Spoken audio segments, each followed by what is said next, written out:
Morning, Austin. Austin says, what time do I get up in the morning? Because he says it seems like I've been up for a while with all my energy. Austin, at this time of the year, I wake up at about 5.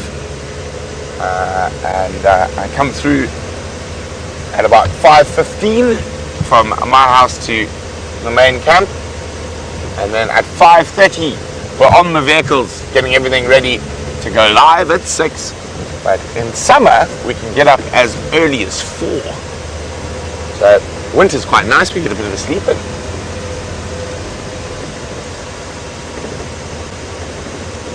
Now I'm just checking the area where we last saw Karula's tracks a few days ago. Who knows, maybe we'll have luck as the leopards continue to evade. It's been almost a week with no leopards. Lots of lions, cheetah yesterday, but no leopards.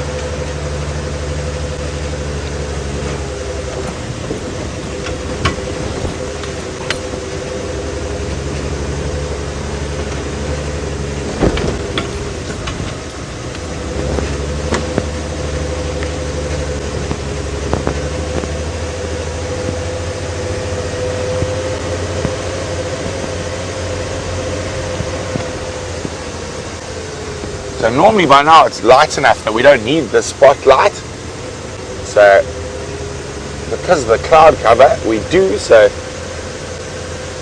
hopefully you'll see some eyes shining back at us shortly.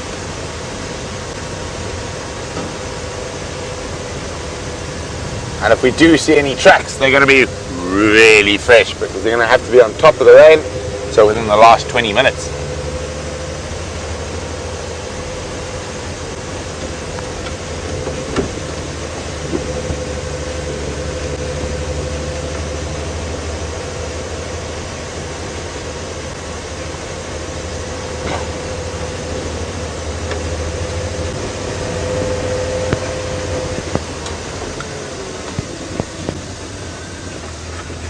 Now, it wasn't very much rain, I'd say about 1.5 mils, 2 mils at the most, but just enough to settle the dust, so to speak.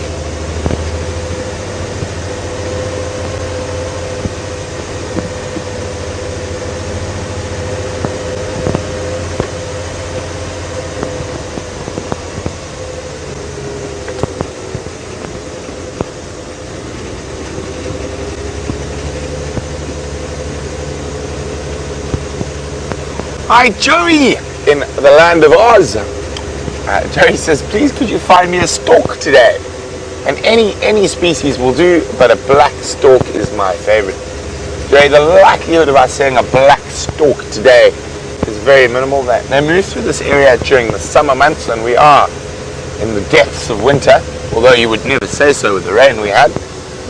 So we will try. I think our best chance is it maybe a saddle-billed stork. They're the only storks that are sort of resident around here. The rest of the storks pass through, and we get occasionally white storks, and Adlam storks, black storks, and of course the saddle-billed stork. Those are our 4 main stork species. There's always a slim chance at a yellow-billed stork, but really, really uncommon in this part of the world.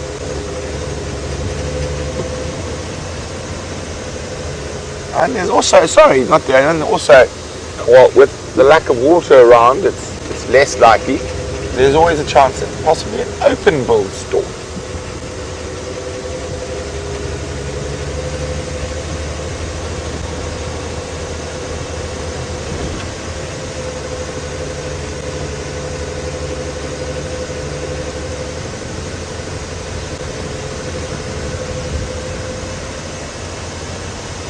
As you can see, off to the east, sky is clearing a bit.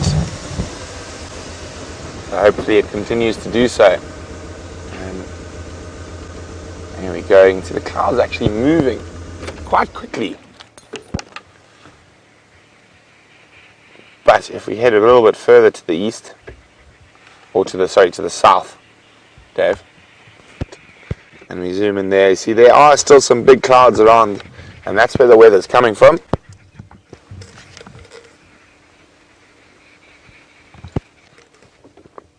Let's hope it stays away.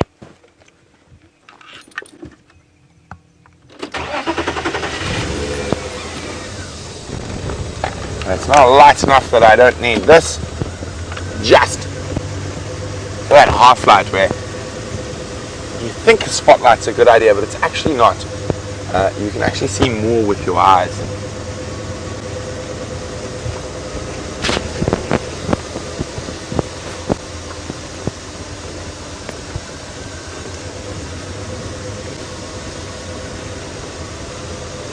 You can see how dark it is to the west in comparison.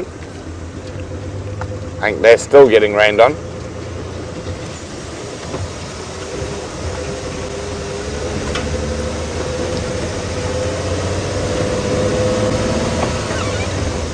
So we're heading east now. I want to go check our eastern boundary.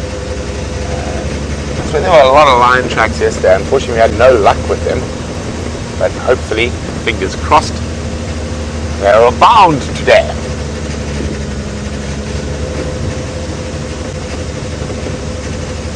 Also, always a good spot to check for Queen Karula down our southern boundary.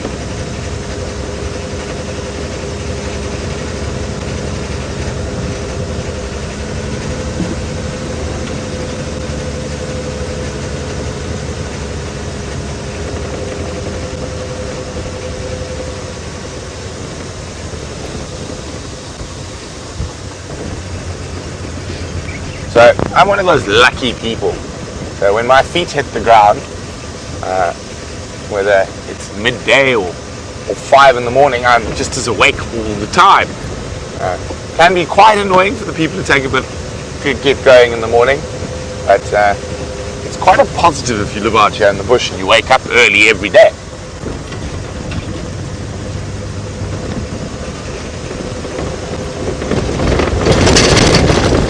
Around.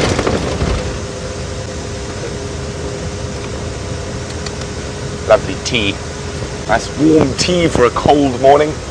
But as I said, it's not particularly cold, rather wet. Well, Aaron would like to know what kind of tea I'm drinking. Well, Aaron, good old stock standard English breakfast. Yesterday I did have Earl Grey though. Felt like a bit of a change up. But I have English breakfast in the true African tradition. Lots of milk and lots of sugar.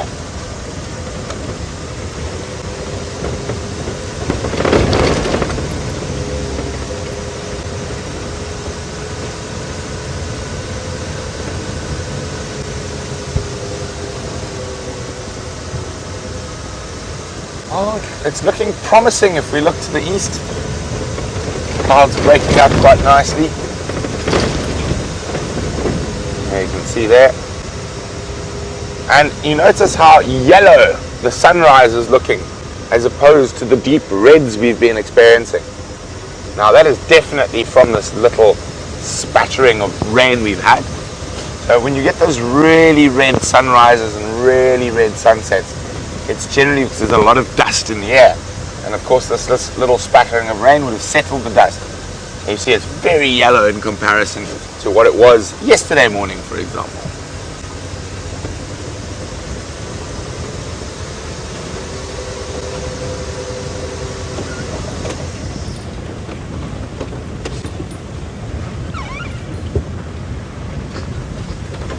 So Rachel's wondering, that little spattering of rain we had, will it actually help anything grow at this time of year?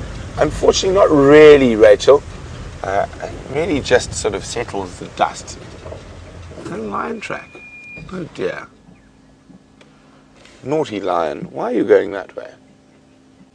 Is that a lion in the road, Dave? I don't think so. Let's have a little zoom onto that there. What is that in the road? Dave doesn't think it's a lion. I think he might be correct. No, it is a leopard.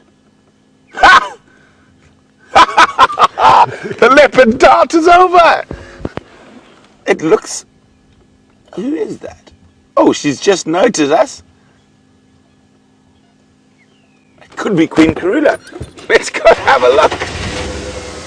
Well done, Dave. I thought it wasn't a cat. I thought you thought it was the bush, didn't you? And she's drinking out of the puddle in the road.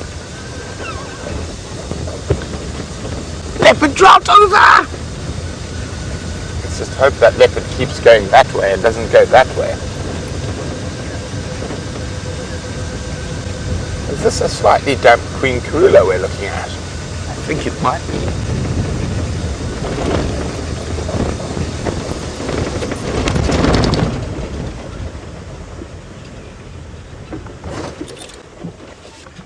There we go, just going to have a quick look from here.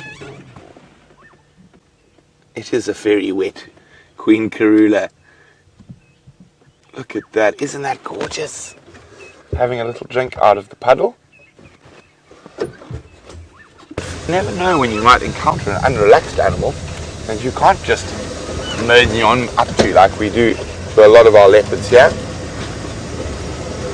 And also, just in case the cubs were close by, I wanted to stop a little bit further.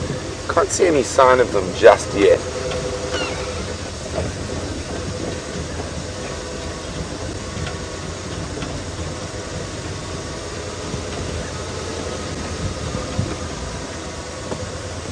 Try to get you in a good spot to see her drinking.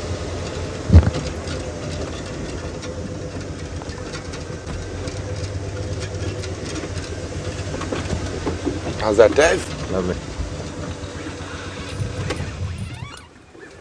And you can see she's a little bit damp, and it's almost got like a dark racing stripe where she's got more wet down the middle of her back, if you notice there, and on her head. Move to the next puddle, it's a bit bigger.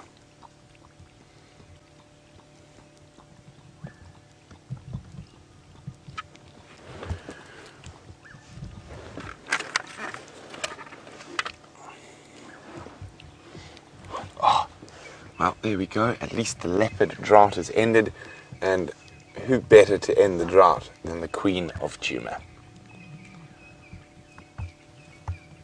Wet feet. I love it when leopards do that. There we go, Queen Karula.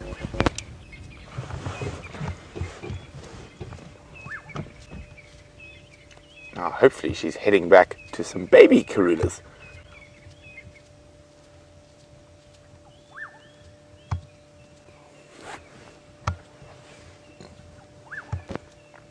And if anyone's wondering why we get up so early in the morning, that's the reason, to catch the cats on the move.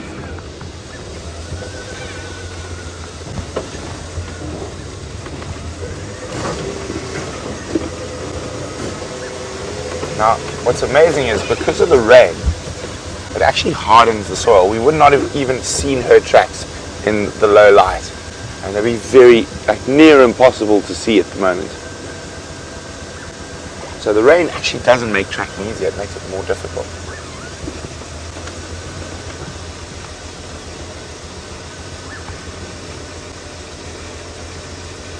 Now everyone, we're wishing her to go that way, Karula, that way, into Djuma, not to the south.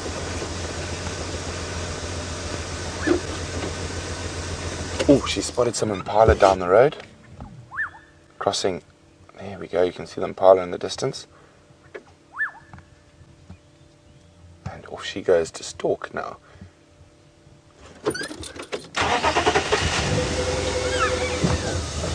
It's on the wrong side of the road, impala, go that way. So we might lose visual of her while she's stalking, but it'll be worth our while sitting down at the bottom of the hill. Let's see if we can spot her through here. She just jogged into here.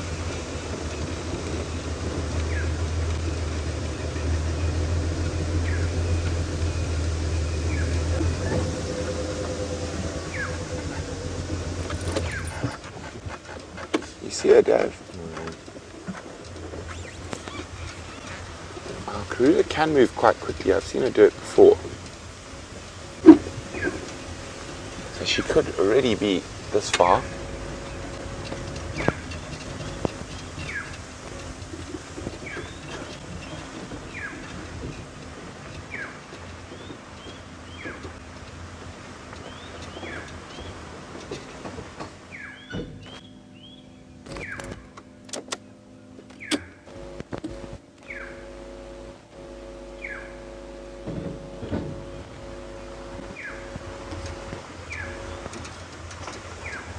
Where have you gone, madame?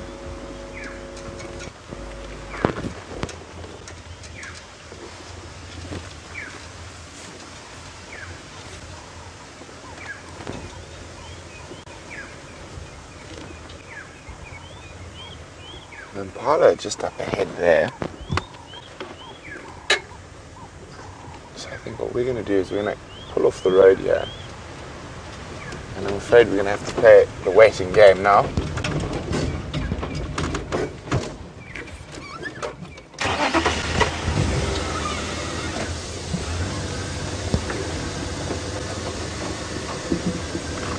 So unfortunately, she has gone to the south of us.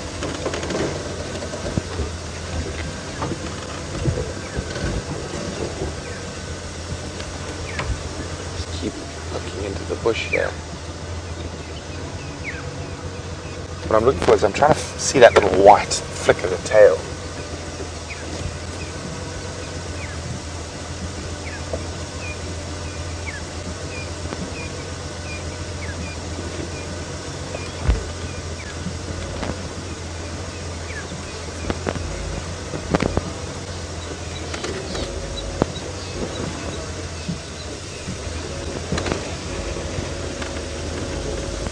So there's an impala there.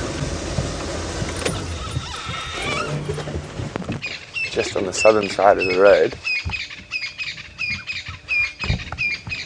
And we're going to have to play the patience game now. We're just going to have to sit here quietly and listen because we can't see what's going on. It's quite thick there. But I'm very confident she's moving down around, trying to go around the impala. If she does grab one, we just got to hope she pulls it this way.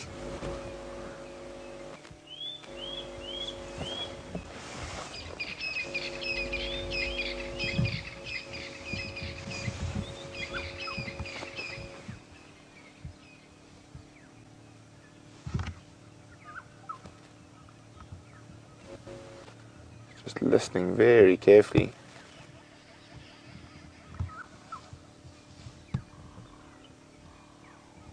There's a young male impala there.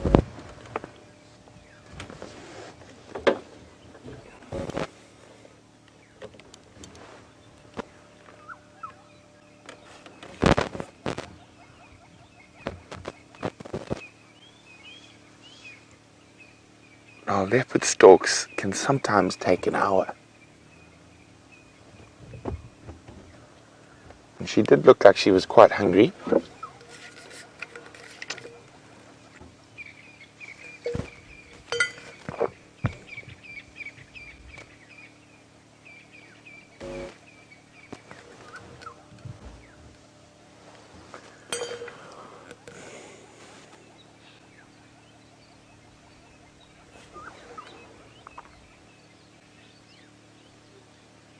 So the impala looked quite relaxed.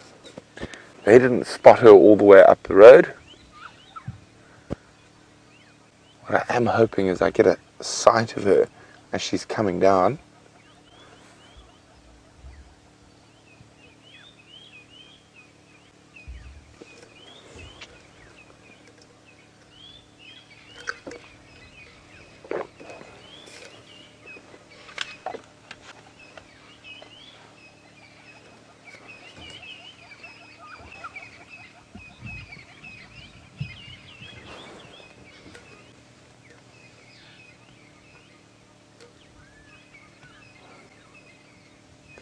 So we could be sitting here for quite a while, just listening to see what happens. There's always that possibility that she might come back across, she might get spotted.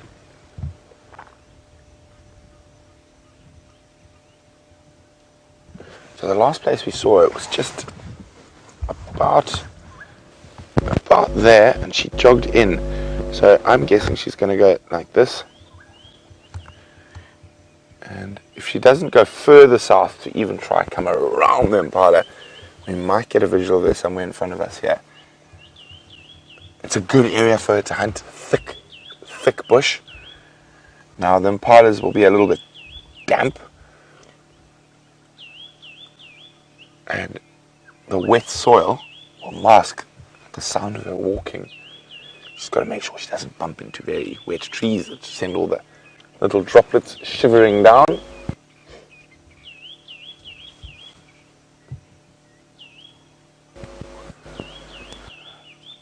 And we can hear white-browed scub robin calling ahead of us. Noisy, noisy, noisy, noisy. Judy H is wondering, do I think she stopped lactating? Her belly doesn't look as droopy. It might have just been the angle, Judy. I think she has stopped lactating. They normally stop lactating at about 3 months, when the cubs are about 3 months old. But with her droopy belly, I'm afraid it's going to be droopy for the rest of her life. And she does have quite a droopy belly, but she has had a lot of cubs over the years, and it's quite a prominent feature in older leopards.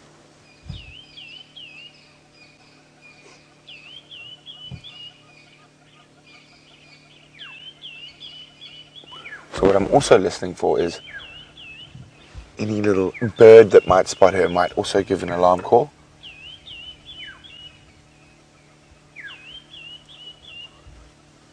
I keep thinking I hear something walking just in here. Could be my imagination though.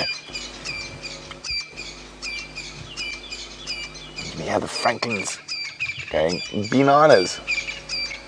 That's the dawn chorus. They're just waking up and shouting all the Franklins saying, I'm here, I'm here. Oh, look at that beautiful colour on that cloud, Dave. Very, very subtle salmon pink, I think it would be called.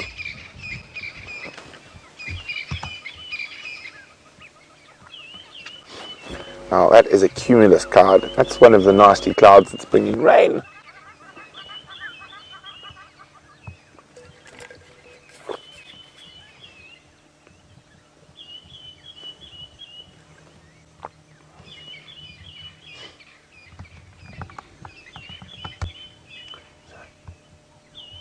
It's one of those things, and I know a lot of our old viewers will know. One of my things is that the best weapon in your arsenal for awesome sightings is patience. Quite often you spend a lot of time sitting and waiting for something to happen, but it's worth it.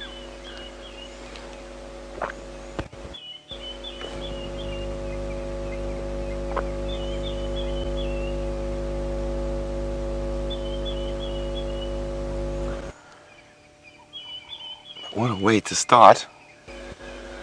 Yucking away about the dark, the weather, the rain, and oh, a leopard in the road. That often make it that easy for us.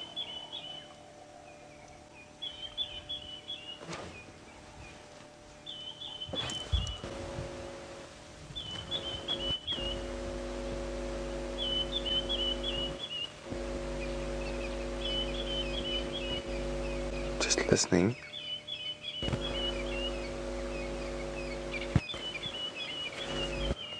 Some parlour making a noise. I'm going to go down the road a little bit.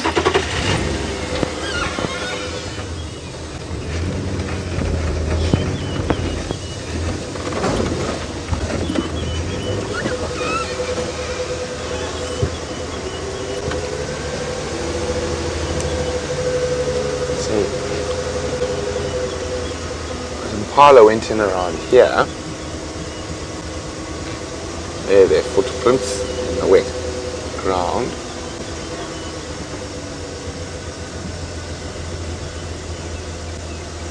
They seem to have moved quite quickly in, which is not good for us, I'm afraid.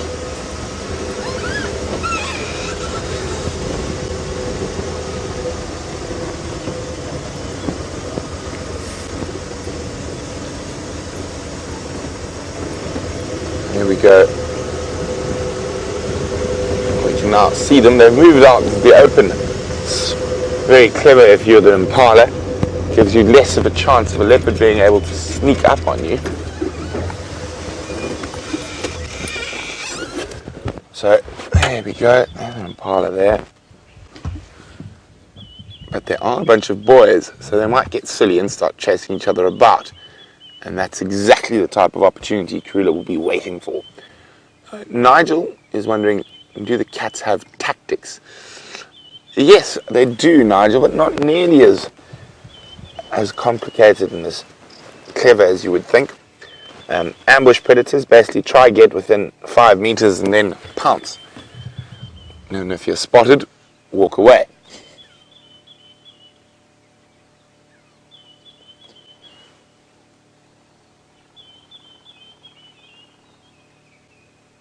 A nice little bachelor group of impala. Even though Karula is quite capable of taking down a big adult male, she'd prefer to take down a smaller one. That gives her the opportunity to be able to hoist. What are you guys seeing?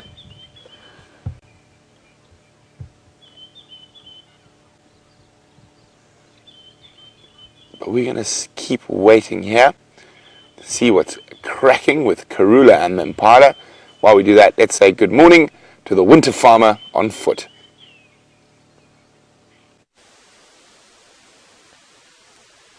How lucky are you this morning to have Karula all to yourselves and leaving myself and Jandre busy wondering about wet toes and whether or not it's going to be raining on us anytime soon. Good morning. I'm Stefan Winterboer and Jandre is on camera with us on the bushwalk for today. And right off the bat, something quite interesting is happening over here with these termite mounds. That's what Jandre opened on for you. It wasn't just these arbitrary piles of sand. It's actually, it looks to me like something has been opening up these chimneys and it's giving us a unique insight into what these chimneys actually look like. There you can see inside, that's actually constructed like that. Can you believe it? It's constructed with a hole in it. The reason for that is that these termites build the world's, well, I said biggest natural air conditioners. These are farming termites and they farm fungus. And one of the ways that you farm fungus is to control temperature and humidity very, very well. And that's exactly what this design does. It keeps the temperature inside a termite mound to between 29 and 31 degrees centigrade is the average temperature. Doesn't matter what's happening to the season, doesn't matter what's happening with the rain, they keep a constant temperature and humidity in there. And this is now being chopped open, probably by a honey badger, to be quite honest with you. Honey badgers or an aardvark or a pangolin will come and scrape open the termitaria, which elicits an immediate response from the soldier termites, and they come rushing out. And of course, a pangolin or an aardvark would then just lap up the termites at liberty until the termites realize that they're being attacked by a foe that they can't get away from, and will eventually disappear. It's quite nice. This whole termitarium has been opened a little bit, and you can actually see a chamber over there. So that's now a chamber that sits below there's the chamber there, and it sits below the chimney there. This is now the chamber. Now that is a collection point for hot air. That collection point, and it's where all the termites will gather, and then the hot air escapes out of that chimney. And that is, it's actually, you can feel it. Not today, they've closed off that chimney over there, obviously with it being damaged. Soldiers rushed in there, chased away the attacker. In this particular case, I think because it was an aardvark or a pangolin, they would have retracted, sealed off the tunnel, and now they'll come out at some point and they'll come and repair the damage. And that's how they do it. And termites, they get eaten by nearly everything over here. It's an incredibly good source of protein. And by protein, insect protein, I mean, it's probably about, well, let me give you a ratio. 100 grams of, okay, excuse that. That was a piece of wet bark that fell off the tree in the distance over there and gave Jandre and I a bit of a fright. It sounded like something was running through the bush, so excuse me flashing the back of my bald head at you over there through the camera, but it's definitely a cause for some concern when unexpected noises happen here in the bush. Anyway, back to my point. 100 grams of protein, insect protein, is equal to 300 grams of beef protein. How's that for a nice little bit of that's just, I'm looking for the inhabitant of that. There's spiders that live in these little silk cocoons, and these grass spiders at the moment that have got the most unbelievable colors on their abdomen. So insect protein, very, very good for animals to utilize. And in some instances, birds migrate all the way from tropical climates. Our violet-backed starlings come from tropical climates, Central Africa, all the way here to escape the rain in the rainforests. Steppe eagles, what other birds come all the way from the far eastern sides of Russia? I mean, there are a few, but right now, moor falcons and steppe eagles are probably the furthest visitors that we get. They come all the way from Russia, from the eastern side of Russia, down to South Africa to come and feed on termites that we have over here. So, you know, very good. And then the termites, obviously, knowing that they get eaten like that, have their various defenses. And now, the fact that there's no termites present over there was testimony to the fact that they're probably still recovering from that last attack. I'm keeping my head on a bit of a swivel. We're around the Djuma Vuyatela pan at the moment. And for those of you who keep an eye on our Djuma dam cam will notice there are lots of buffalo that enjoy that pan. They usually come out of the bushes in this particular place towards the heat of the day, and you can see them lying up in the pan. Now we don't have any buffalo there, but there will be somewhere. Now Jean and I are definitely going to get wet feet today. The little bit of rain that we had is just enough to wet the grass, will give us squelchy shoes, and that's about that. Don't get rid of the dust, which is also a good thing. Incidentally, we can see how many millimeters of rain we had. So while there's a prediction for, let's say, 3 millimeters or 5 millimeters or 1 millimeter of rain, the best way to see it is you actually just scratch open the sand until you get dry sand. And you can see there's some dry sand there. And the difference between the ground level and where you start to get dry sand is how many millimeters of rain we've had. In this particular case, I don't even think we've had 1 millimeter of rain. So that's how we can say the reality versus the predicted rainfall for an area. And this particular area, we normally get about 450 to 600 millimeters of rain per year. On an incredibly wet year, it's not uncommon for rain to go above 1,000 millimeters. In some cases, 2012, we had 1,400 millimeters of rain here. Before that, it was the year 2000. The year 2000, just watch out behind you there, Jean. In the year 2000, we had 1,650 millimeters of rain.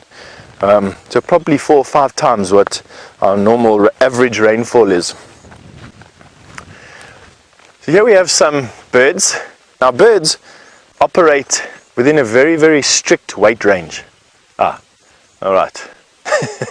So what happens on a night like last night, where it's rainy and it's a bit cold and there's been a cold front that's passed over, and these birds start to shiver to stay warm. They're warm-blooded. They start to shiver to stay warm. They can actually dip below the weight, or they can dip below an optimal weight. In other words, they can use up so much energy that the next morning they don't have enough energy to fly away or to hunt. In this particular case, of course, that was immediately dispelled by the birds flying away the instant I wanted to show them to you. But such happens around me. Right, so no buffalo at the pan. Today we are going to be walking east. Have a look at that, John. And the reason for that is none other than Jean choosing to walk east today. We had a very sophisticated voting system. Herbert, myself and Jean decided where we'd go at basically the answer to a question. Now what you're having a look over there is the tail end of this cold front that passed us last night. So the cold front will push some warm air in front of it. As the warm air rises over the cold front, it then drops its moisture that it has, and that's exactly what's happened now. What you're looking at there is clouds that are pushing in from our southeast, and the sun just trying to crest over a bank of clouds that's sitting above the Lubombo mountain range, or the eastern end of the low veld. The low veld, which is where we are at the moment, or the low bush, is an area that is lower than the two mountain ranges which flank us. On the western side, the Drakensberg mountain range. On the eastern side, we have got the Lubombo mountain range. And between them is a depression called the Low Veld or the Low Bush. And that's where we are. That's where the Kruger National Park is situated, in this depression between the two mountain ranges. That bank of clouds that you can see there marks the marks two things in actual fact. It marks the eastern edge of the Kruger National Park, but it also marks the most southerly point of the African Rift Valley. The African Rift Valley, if you've been a natural history follower for your entire life, you would have known that a lot of documentaries have been done on the African Rift Valley. It's home to none other than Lake Malawi, or Lake Tanganyika, one of the deepest freshwater lakes in the world. It's home to the Luangwa National Park, one of the most diverse animal places or animal refuges left to us. What else is it home to, Jandre?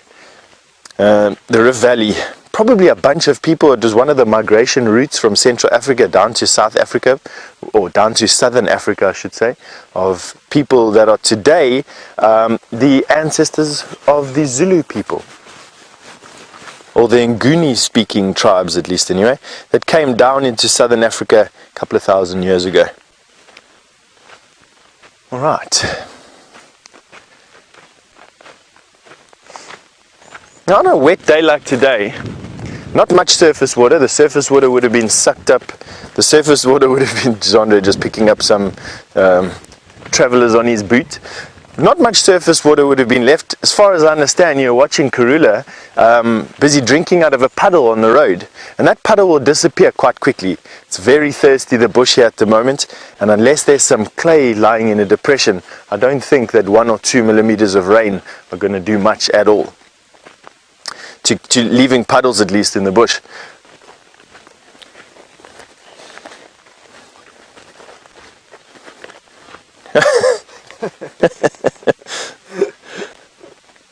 All right.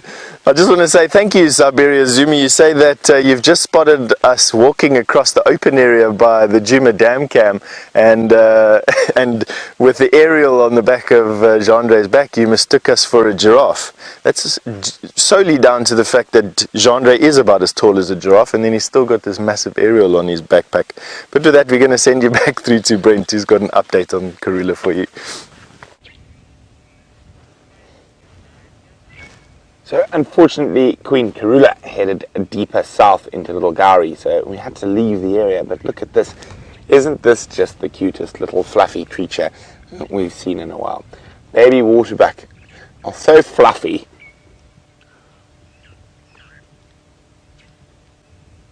And following a mom who's got that nice big white circle on her bottom for the little one to follow.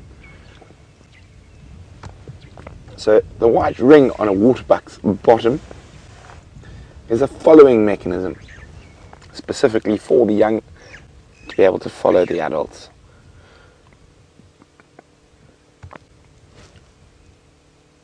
You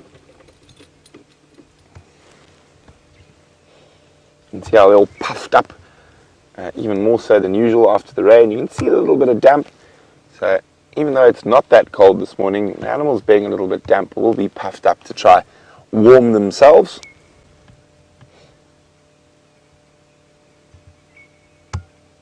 Nice little herd of waterbuck here on Cheetah cutline.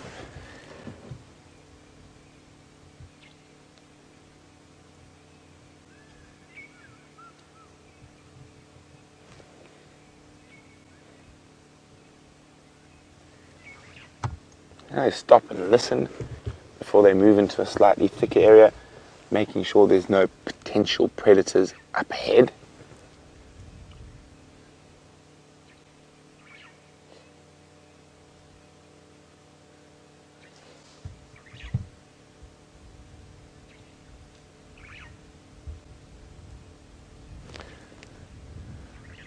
Now, the actual emblem for the Sabi Sands Game Reserve is a big male waterbuck. And the first warden, Harry Kirkman, chose that emblem because around his house, which is down in the center of the Sabi Sands, or sorry, down to sort of the southeast of the Sabi Sands, There was he used to see a lot of waterbuck all around his house. So he decided that that big male waterbuck should be the emblem of the Sabi Sands Wildtuin. And that's what it used to be called. The Sabi Sands Wildtuin. Wildtuin basically translates to wild garden in Afrikaans. Game reserve, a wild garden.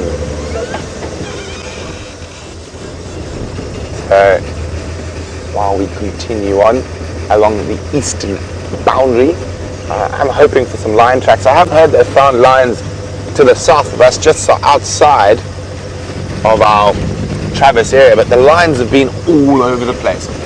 Ooh, look at that. Now, here's one to get our birders going this morning. Quickly, it's going to fly, Oh, it looked like he was about to take off. Now, there's an interesting bird. Oh, isn't that beautiful? Ha! Now, there's a good one to get the birders thinking. I'm going to try to reposition so we can get a view of him in that tree. Lovely golden light coming through. Yeah, I think that's going to be about the best we're going to get, unfortunately. He's gone right into a thicket. There he is.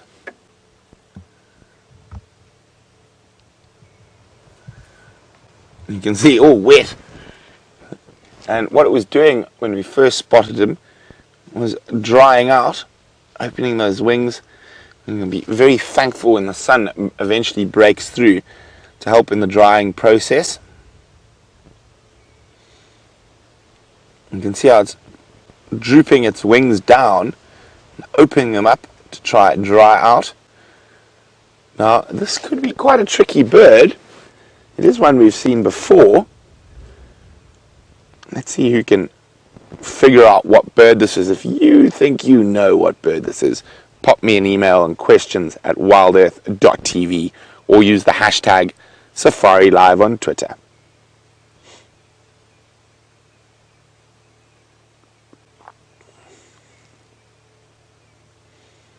Not the easiest one to identify this morning, but I think you guys need a challenge to get the grey matter going.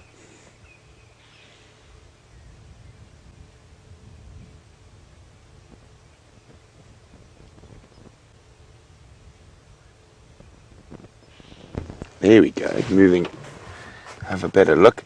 Now remember to always look at the legs and make sure that there's, let me just roll back a little bit. I'm trying to see if we're going to get a better view from behind. You think so, Dave? Yeah, maybe there. Now.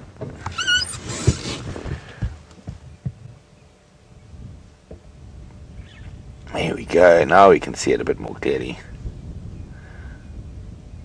Sitting, facing the wind, trying to dry out.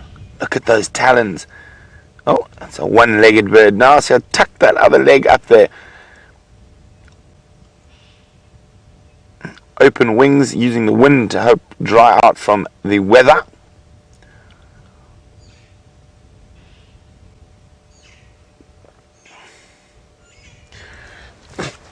Now, as it flew, you would have noticed what looks like little windows in the wing, and that's a little hint to you guys, a little diagnostic feature that you must look out for when trying to identify this particular bird.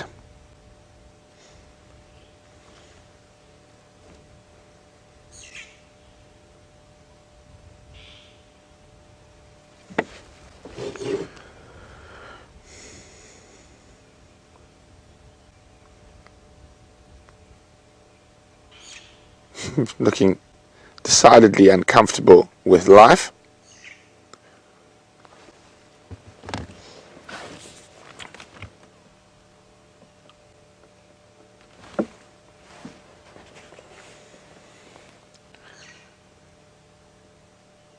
I think this is going to catch you out.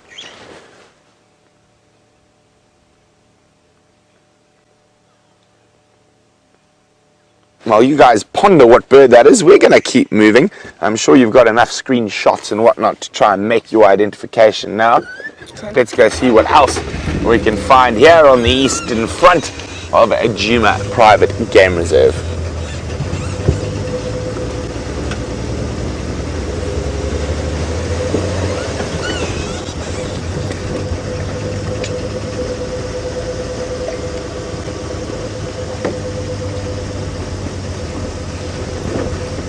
So the first answer is in already. Tawny eagle. It's not. So that's why I said this is going to be quite tricky. It's not an easy one to identify because sometimes they look a little different. Let's see if that hint helps anyone out there. Maybe it's not a big one.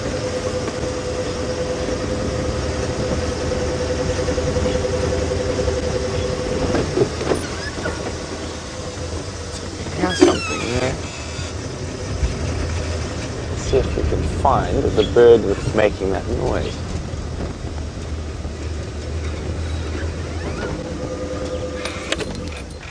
Look, there we go. That's not the bird that's making the noise, but there's a starling, and it looks like he's got a nest in that hole. Now we're finding birds nesting a little bit later than usual, and probably because there's been a lack of food for the majority of the summer months. There you go. Dave's found you a false marula to the left there, and you can see how the leaves are starting to turn. Go up now, Dave. There we go. There we go, the false marula. You can see the yellow coming through as we head through to winter, and soon there'll probably be no leaves on that particular tree.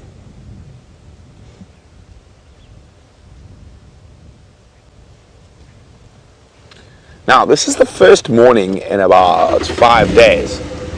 We have not been inundated with roaring lions, which is a bit of a pity. I quite enjoy waking up to the cacophony of male lions proclaiming their land.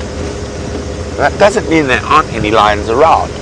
So we are going to check carefully and update on those cheetah from last night. Ephraim has gone to have a look, and he's going to let me know. And if they are there, we'll dash down to the east.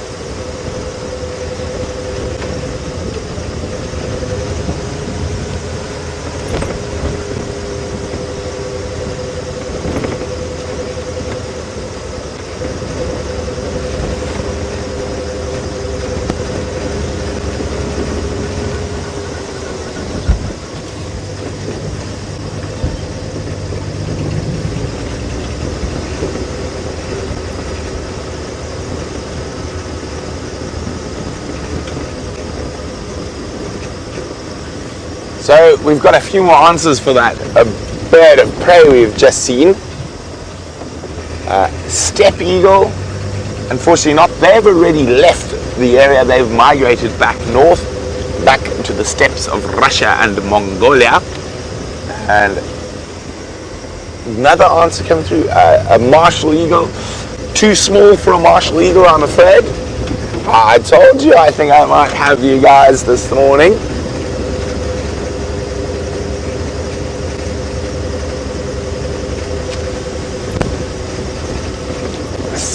Harrier hawk, no, not either. Remember, there was feather all the way down to the feet, which means it's a true eagle, an aquila eagle. A harrier hawk would have a bare leg, a bright yellow bare leg, so not a harrier hawk.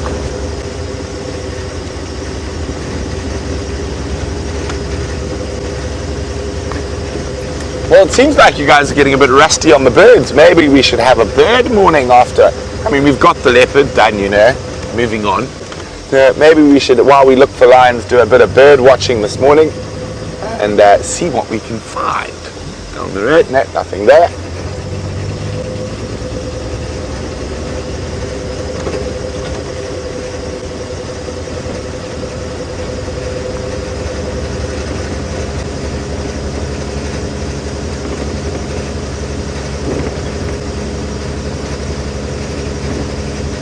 So it looks like it's building to become a very nice day. and clearing nicely. So while we continue in search of big cats and birds, let's go see what Stefan's up to on foot.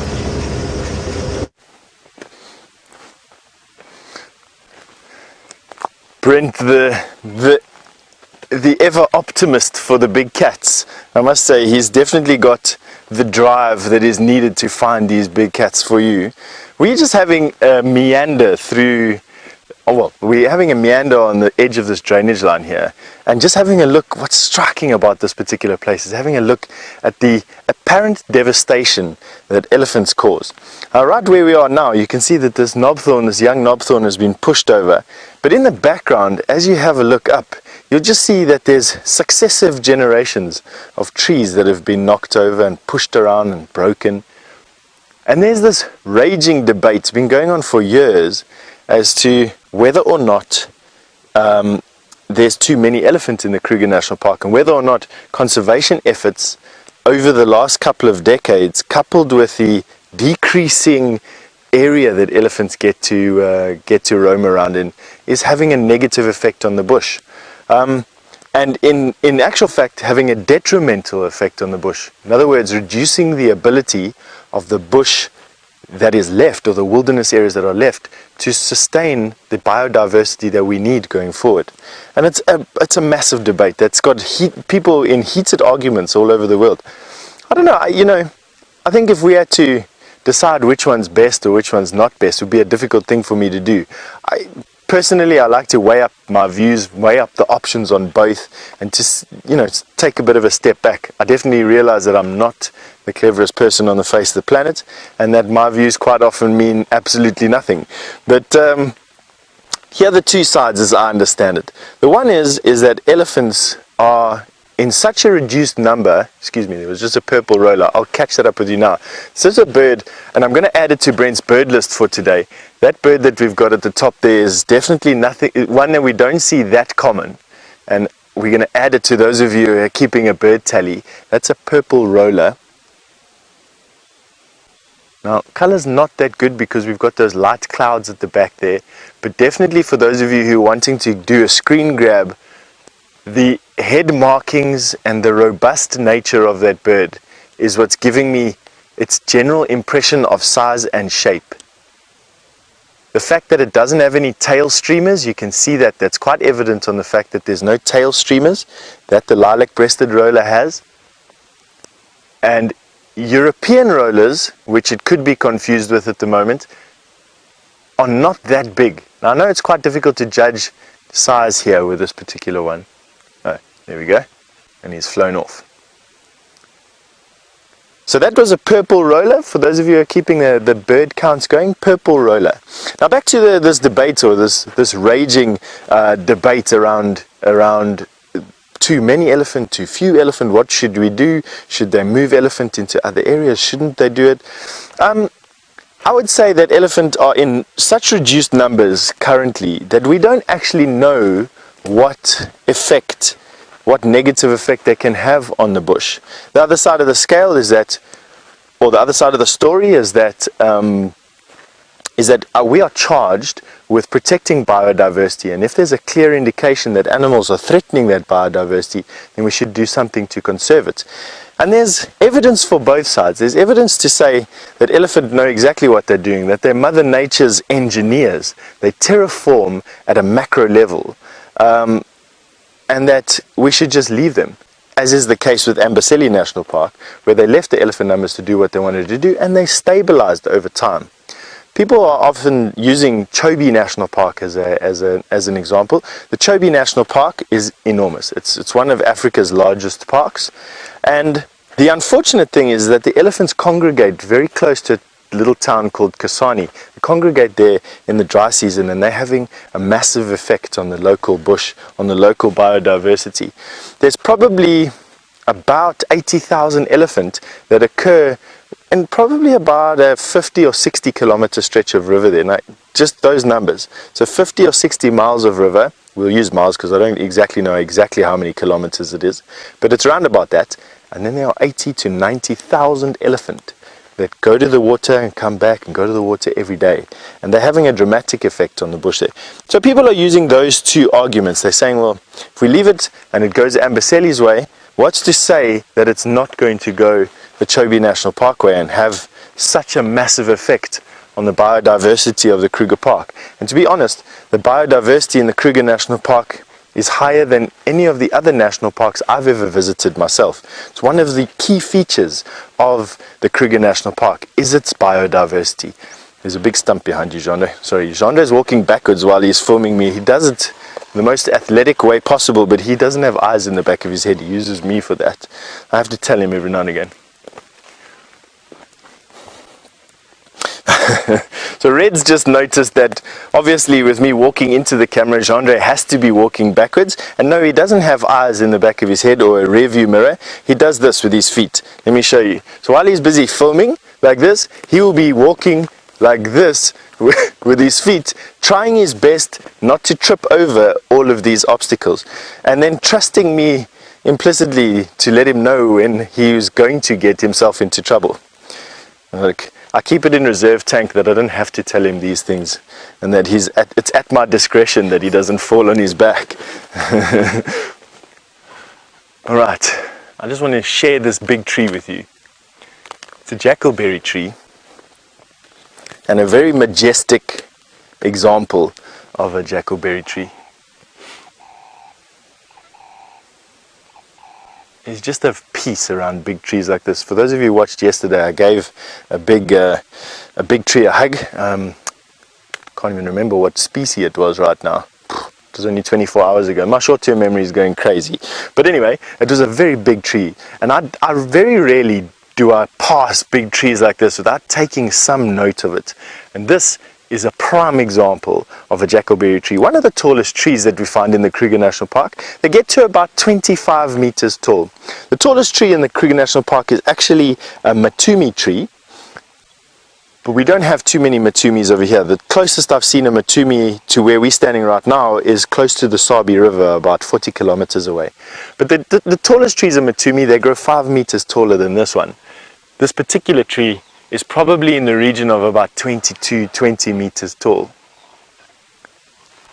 And an absolutely enormous tree. They call it the African ebony. One of the other common names for it is the African ebony, and that is because the inside or the heartwood of this tree is this rich, dark color.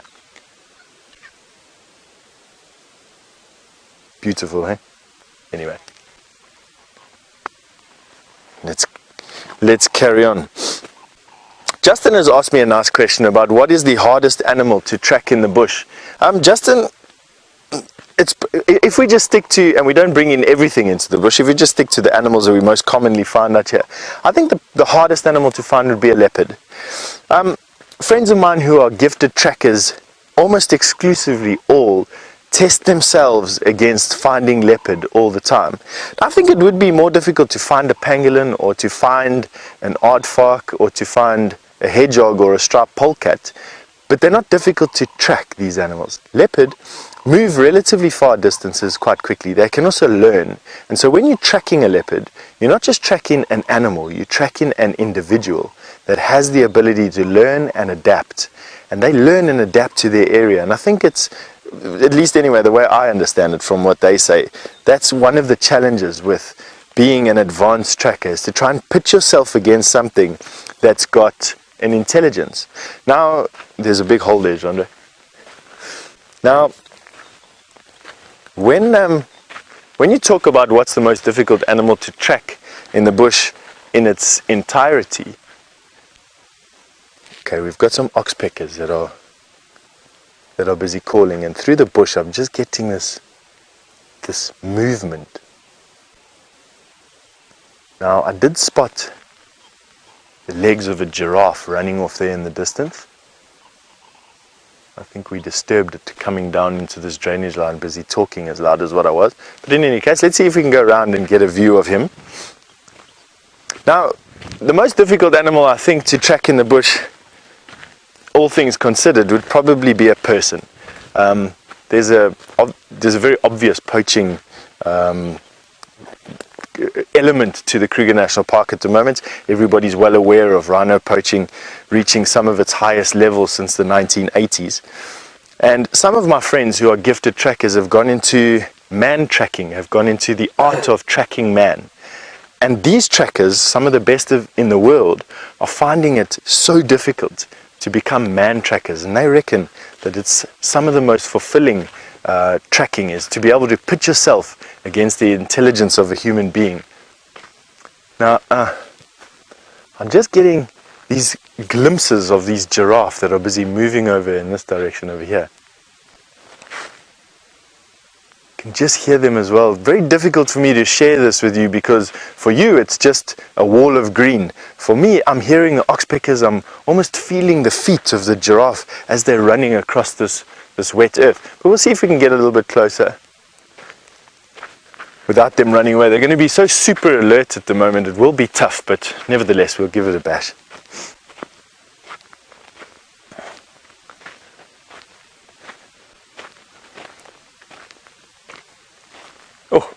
Another two examples while we're waiting for the giraffe to calm down a little bit. We don't want to just keep on pushing them, we'll never get to see them.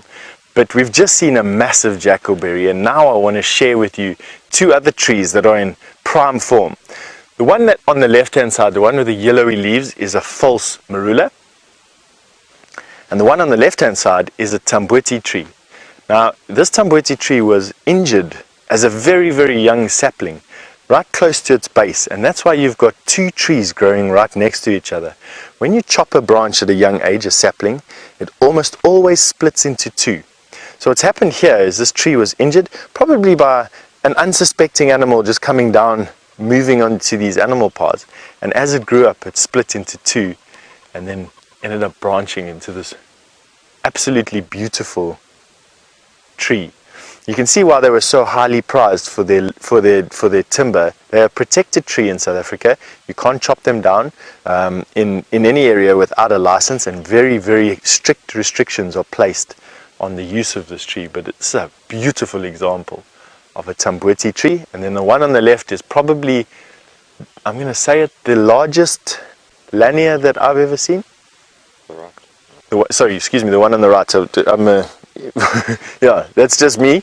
The one on the right hand side, the very tall one with the yellowy leaves at the top, is, and I will say that right now, the tallest lanier Schweinfurtii or false marula tree that I've ever seen in my time in the Sabi Sands. Very nice.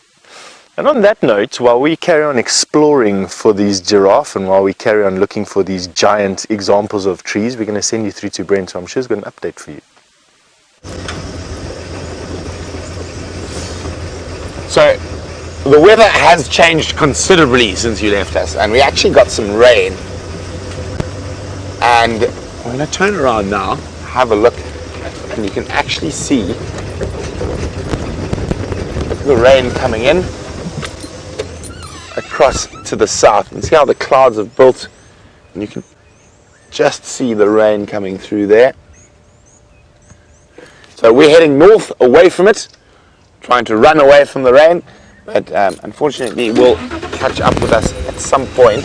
Hopefully we are going to be dry enough to continue. So we're just zigzagging between Drakensberg Road and our eastern boundary Cheetah cut line, seeing if we can find any tracks. We head back towards a Cheetah cut line now. There's, looks like a breeding herd of buffalo passed through here last night. Now, the one thing that lions love is a good buffalo herd. So hopefully we can find some lion tracks behind it. Oh, quite a big herd. Seems like they're heading towards Buffels Hook. So we'll do the same and slowly keep zigzagging our way towards the Buffels Hook waterhole.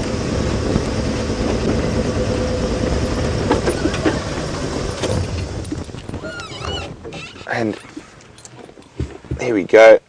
Another bird for this morning's bird list, an emerald spotted wood dove. And you can see those lovely little emerald spots on its wings. And when the light catches them, they just sparkle.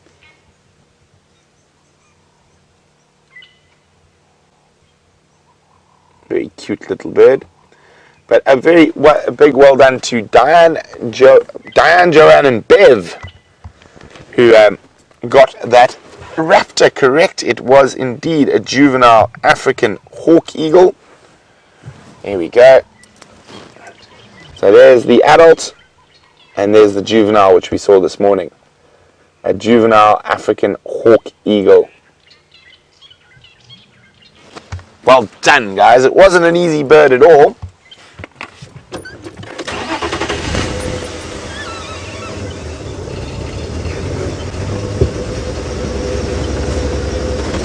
That herd of buffalo came through here. I'm just going to go check if there are possibly any lion tracks behind it. Now, that Inkahuma lioness who's got the cubs is direct line from here, about 1.5 kilometers, so not too far. So this would definitely fall within her sort of hunting radius while she's there.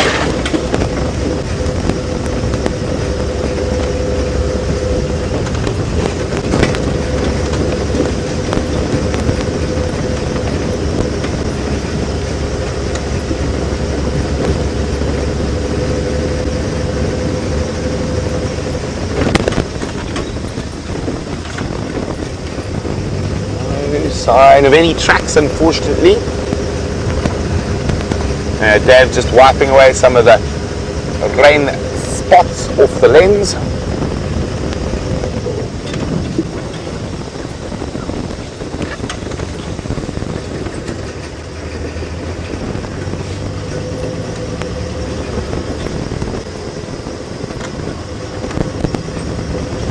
Maybe I'll be lucky enough to catch up with that herd of buffalo.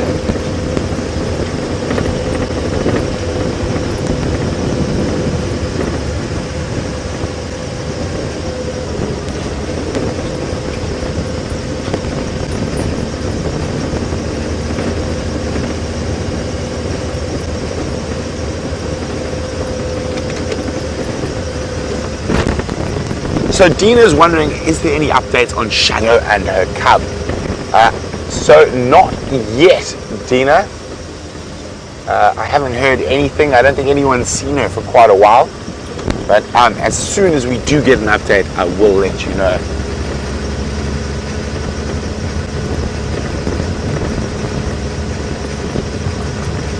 So we're coming up just ahead to the junction of Hippo Pools Road and Cheetah Cutline.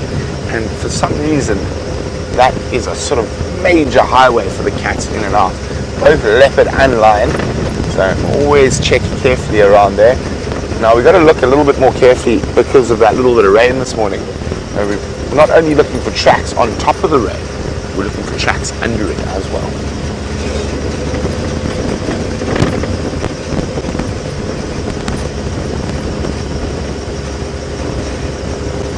There we go. Before we get there, I'm already starting to check carefully.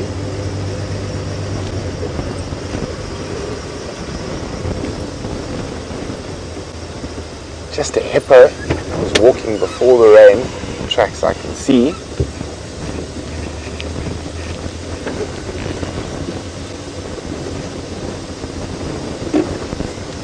Doesn't look like anyone was using the highway apart from the hippo last night.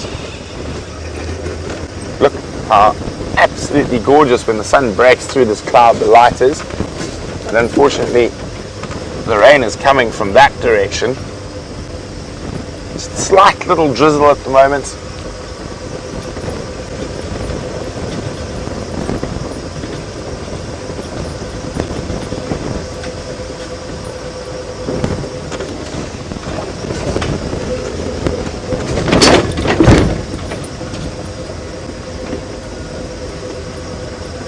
And such a different smell after the rain. So yesterday I was talking about that dusty, dry season smell. Now after even just the tiniest sprinkling of rain, that sort of dusty smell is gone, and it's got a fresh smell. I wouldn't call it fragrant, but it's just a good, it sort of smells clean. Although it's probably not, but nevertheless, it smells fresh and clean this morning. What is that there? Have a look at the top of that dead tree. I think it's just a funny coloured, to the left dead tree. Sorry, there's a few there. That was my fault there. Yeah, I thought I saw something go into the top of that tree, but nothing there. Could have been a squirrel or a bird. It looks like there is a hollow there.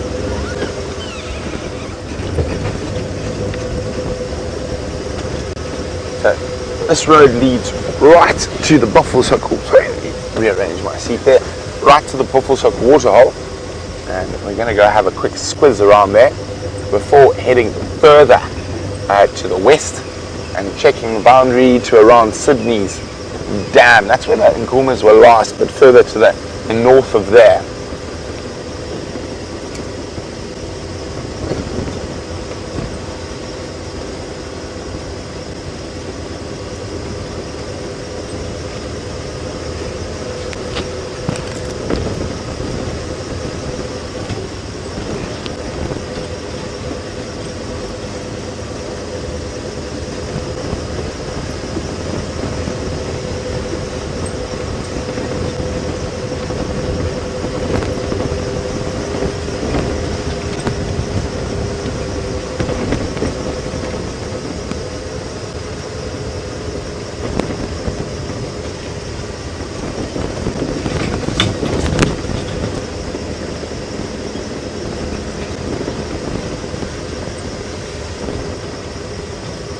But what a bit of luck we had this morning with Queen Karula, and we had lion tracks coming out there.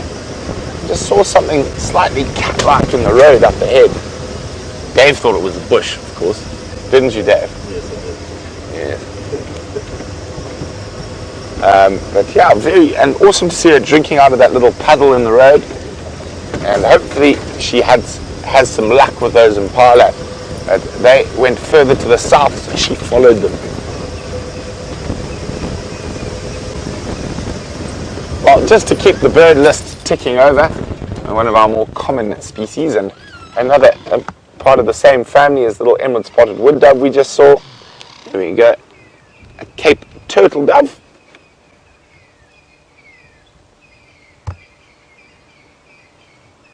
I'm very aware. And you can see that little black ring around its neck. You can see how fast the clouds are moving behind it. But so far, we are outrunning the rain. There you go, Cape turtle dove for this morning's bird list. So we are about to arrive at the Buffalo's Hook waterhole. So we'll have a quick look there and see what's around.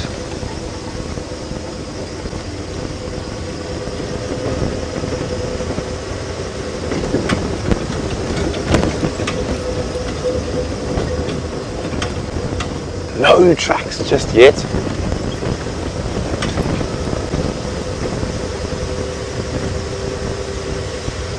Fingers crossed. Male lion sleeping at the waterhole. What do you reckon, Dave? I reckon we got it. You reckon we got it? Yeah. Dave's a little bit more confident than me, but we will think positively that there's a lion at the waterhole. Don't mind if it's male or female, to be honest.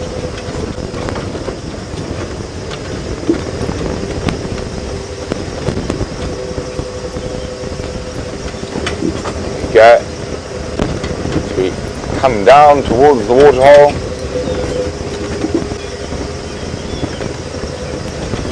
Not looking promising.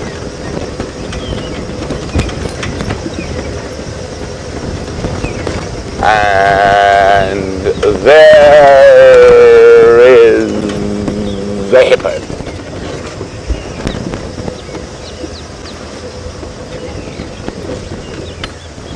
So the lonely hippo of Buffalo's Hook waterhole. There he is. This morning, without lions, just the male hippo. He's, I'm sure, happy for the cool weather and a little bit of rain.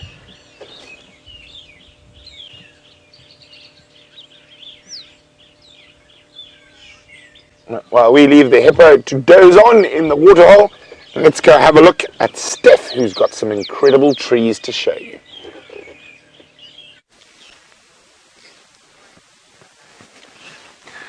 What we're showing you here, we found this almost magical grove of big hardwood trees, and this is one of my favorite of them. This is a jacket plum tree. Jacket plum, or as it's commonly known in this particular area as the Indaba tree. And the reason why they call it an Indaba tree is the fact that this tree, not this particular one because it's enormous, but they quite often grow in a canopy. And underneath the canopy, because it's such a dense lot of shade, nothing else grows. And Indaba is one of it's an African name for a meeting of elders usually. And it usually happens underneath these trees. And because, not for any magical or spiritual significance, but because the trees provide a nice little bit of shade in the middle of the day, usually in a low canopy, low enough to put your chair under, and then for you to sit. Some other interesting facts about this tree is that it's the closest relative that South Africa has to the Chinese lychee tree. Now, lychees or lychees, as we commonly refer to them, are common in the supermarket. This particular tree also produces a very edible fruit. This particular tree produces a fruit that you can not only eat, but you can also make quite a potent, I want to say almost moonshine from. You can make quite a potent local liquor from this. And Herbert was busy telling me the other day, quite fondly, that as a naughty little boy, him and his friends used to hide gourds of this local homemade brew out in the forest. And then when no one was looking, or they were looking after tending their father's herds, they used to go and have a little bit of a party when they found the tree. So from this, quite nice story from Herbert. And in this little grove, you can see down here this grove of Tamboti trees. Now, Tamboti thicket forest is the rarest forest type that South Africa has. And we're standing in one of these little thickets at the moment, so quite a magical place to be in actual fact.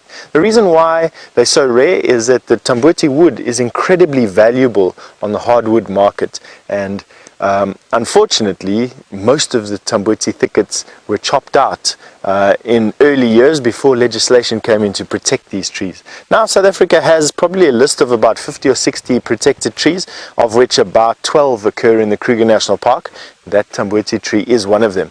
And we're still in the same thicket. We're still walking into the thicket at the moment, and you'll notice that almost all of the tall trees around me, all the trees that are of a medium height, are of the Tamboti. Here we've got someone that hasn't come out to play, but definitely is enjoying, I think, a little bit of the wetter weather. That is a hinged tortoise, and a youngster at that, quite nervously just keeping his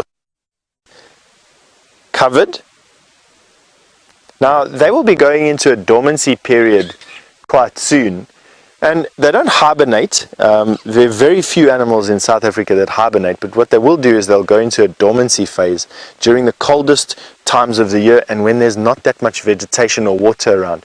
It benefits a cold-blooded animal like this to go into a type of reduced metabolic rate. We call it dormancy. In an advanced stage, in polar bears, for instance, it's even asleep, or some of your bear species in your colder climates, it's even an advanced sleep, a very death-like sleep.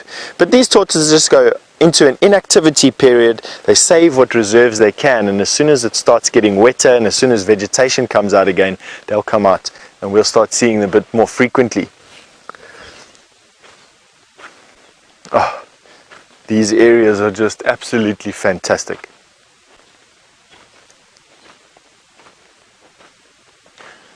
I want to see if I can show you. There's a dead Tamboti. Well, not dead, but there's a dead bough on this Tamboti.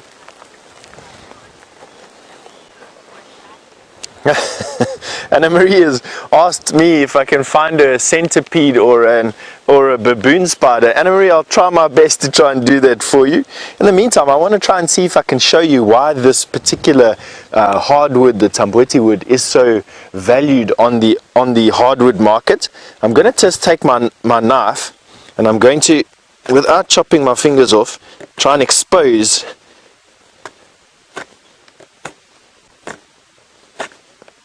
some of the patterns in this wood. So that's what I'm trying to do now. I'm just busy shaving off the weathered piece of this tree, and I'm going to try and open up enough of the grain so that you can actually see how beautiful this wood is actually. Come and have a look there, Jean. Quite close up you can see a very, very hard wood tree, and then if I polish it up you can actually see the grain of the wood, very finely textured, beautiful chocolate and brown colors on that wood, and with the most unbelievable smell. It's called the African cedar, and for good reason. The wood is very pleasantly fragranced. Now, for me, I've made some clothes rails out of discarded pieces of these woods before for my room, and the smell, while initially quite pleasant, soon becomes quite sickening. And the reason for that is the smell is made from a latex that occurs in this tree, and that essential oil is actually quite poisonous and can actually make you quite sick. Fires made from this particular wood quite often result in very runny tummies and tummy cramps and nausea. But isn't that beautiful? Have a look at that wood inside there. Now that I'm busy polishing it up with my finger, you can actually see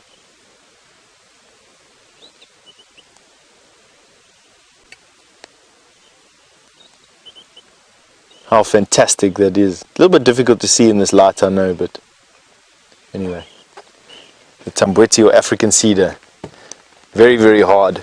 Very valuable. Very nice. And we're standing in a nice thicket of them at the moment, wandering through here. What a pleasure. That's what these bushwalks give us, the ability to go to places that we wouldn't be able to get to in a car and explore them as we would like. This is probably one of the biggest Tambweti thickets that I've ever walked in, actually. It extends probably about 100 or 200 meters in front of me, and is probably about 50 meters wide or so, and has a lot of adult trees in it. So this was,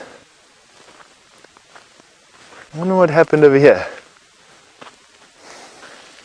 Have a look at this very funny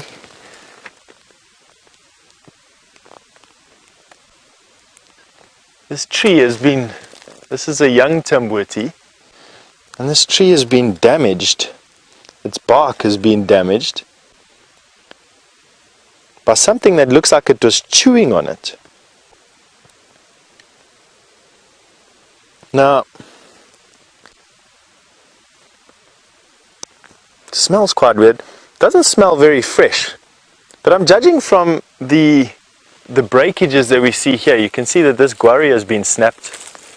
You can see there, this guarri has been snapped, and this tree's been mangled. And I'm going to make a judgment here without seeing any tracks. I think a buffalo has put his horn at the tree and has rubbed his head up and down this tree. So what a buffalo would have done is they get all these parasites that are all over their underneath their horns and their ears, and he would have stuck his horn on either side, and he would have moved his head up and down. He would have then been stuck into this branch. His horn would have been stuck, and he would have thrashed around a little bit and broken this bough off of this guarri tree. And that's exactly what I think has happened over here. As a buffalo has come in, scratched an itch on this young Tambweti tree, got stuck on this guarri and snapped off this bough. And that's what I think has happened right here. If I were to read the story in the signs that are left for me here, definitely no tracks here of any buffalo. But that's what I think happened there. That's the story.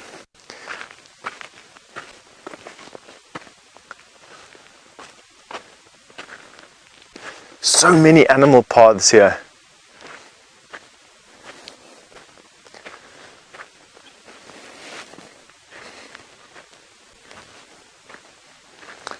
Donna has just sent through some news, or wanting me to confirm if I've actually heard of some news about a new type of tortoise that was caught in a fire somewhere.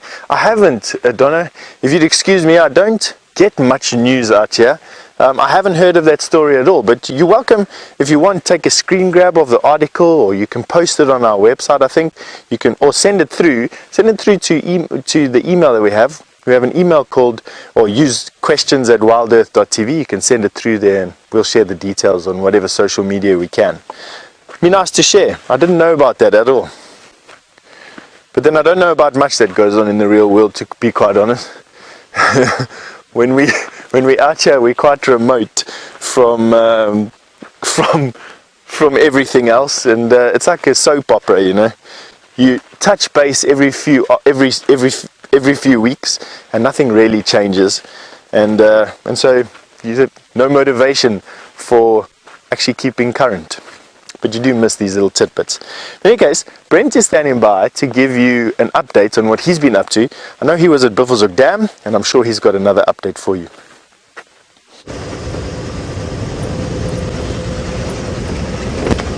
So it's very, very, very strange weather we're having.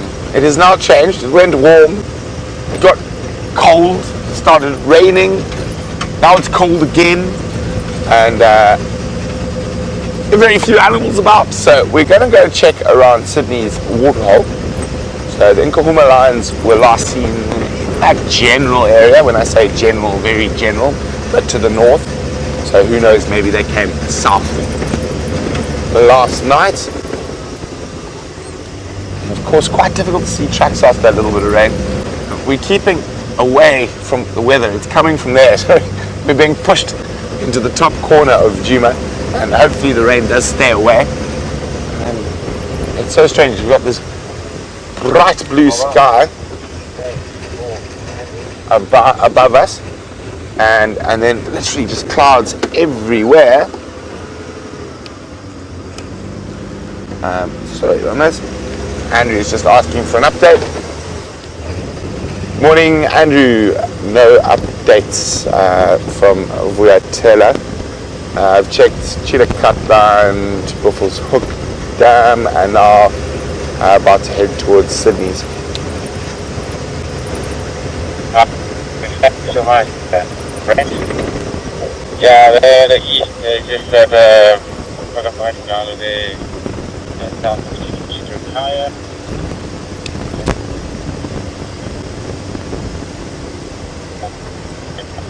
Just listening.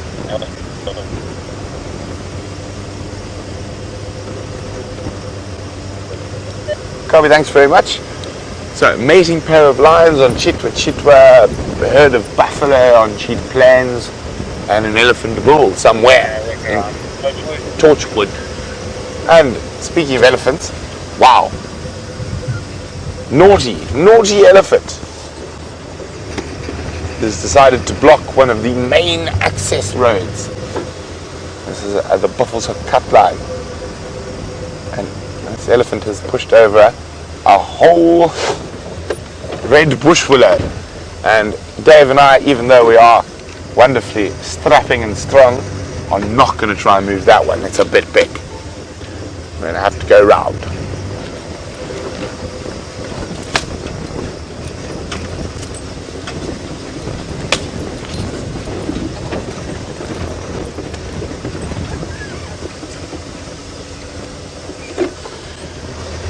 So Rachel is wondering, why did the elephant create the Masai Mara and the Serengeti and they didn't flatten out the Kruger National Park? Rachel, so it wasn't only elephants in tandem with weather and cycles. So firstly, the Mara and Serengeti has 2 rainy seasons.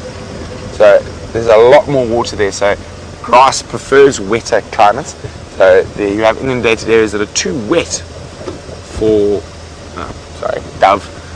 too wet for trees to grow in. So elephants help shape the ecosystem, they don't make it. And they do open certain areas on certain soil types. So certain areas of Kruger will be very open, but an area like this, we on mostly quartzite soils, granite soils, and it is generally going to be woodland.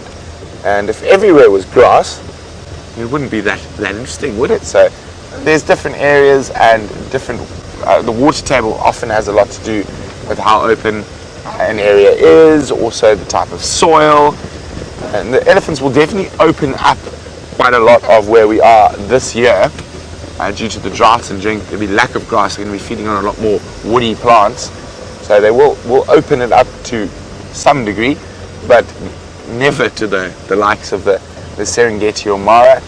Also, they're on the equator, and the Mara is actually quite high, and Serengeti, but they're on the equator, so that the climate there is very different. So 2 rainy seasons, temperature varies very little during winter and summer. So there's lots of different reasons why the Mara and Serengeti are like that, and the Kruger is like this. We're only 350 meters above sea level. We're generally a slightly arid climate. We only have 1 rainy season a year. But we've probably got more elephants there than the Mara and Serengeti at the moment. And that's more because we're part of a massive unfenced wilderness area more than anything else.